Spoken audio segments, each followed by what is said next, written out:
Bonjour Julien. Bonjour Jean. Dans Ouest France, ce matin, retour sur les législatives.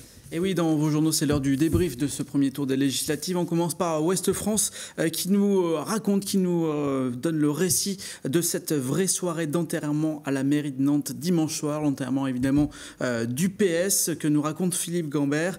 C'est une boucherie. Voilà les mots de Gilles Nicolas, l'adjoint au maire de Nantes. J'ai préparé une caisse d'antidépresseurs. C'est Rachel Baucher qui le dit, adjointe elle aussi et psychiatre de métier, ce qui explique cela. Il raconte également, Philippe Gambert, la honte de Pascal Bollot qui dit « J'aurais dû être candidat dans la première circonscription, j'aurais dû y aller ». Et puis il raconte également Johanna Roland qui reste calfeutrée dans son bureau du premier étage de la mairie pendant une bonne partie de la soirée. Voilà, c'est assez édifiant et c'est à lire aujourd'hui dans Ouest France.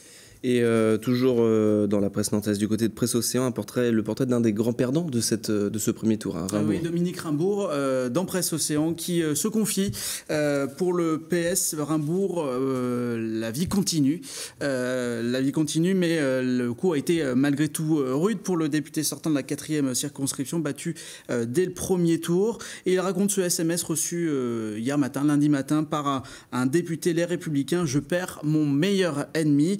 Il raconte aussi ses 10 ans de députation, ses 16 000 amendements votés sur la loi, sur le droit de vote des étrangers. Désormais, que va-t-il faire Dominique Rimbourg? Eh bien, il va travailler à la restructuration du PS, écrire un polar, et également il sera en Normandie le 27 juillet pour les 100 ans d'un homme que tout le monde connaît, son père, Bourvil.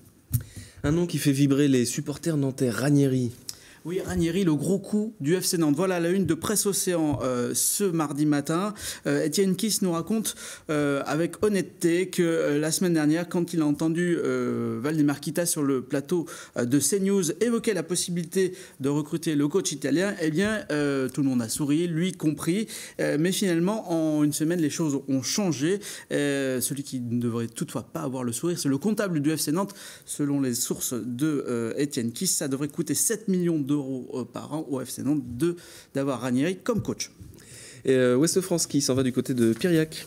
Oui, très rapidement, Piriac qui sera à la une aujourd'hui sur France 2 puisque la cité fait partie des 13 finalistes du village préféré des Français. Les votes se seront en direct et il y aura un écran géant sur la place de Piriac ce soir. Donc devant vos télé 21h France 2 et votez pour Piriac. Merci Julien. Merci Jean.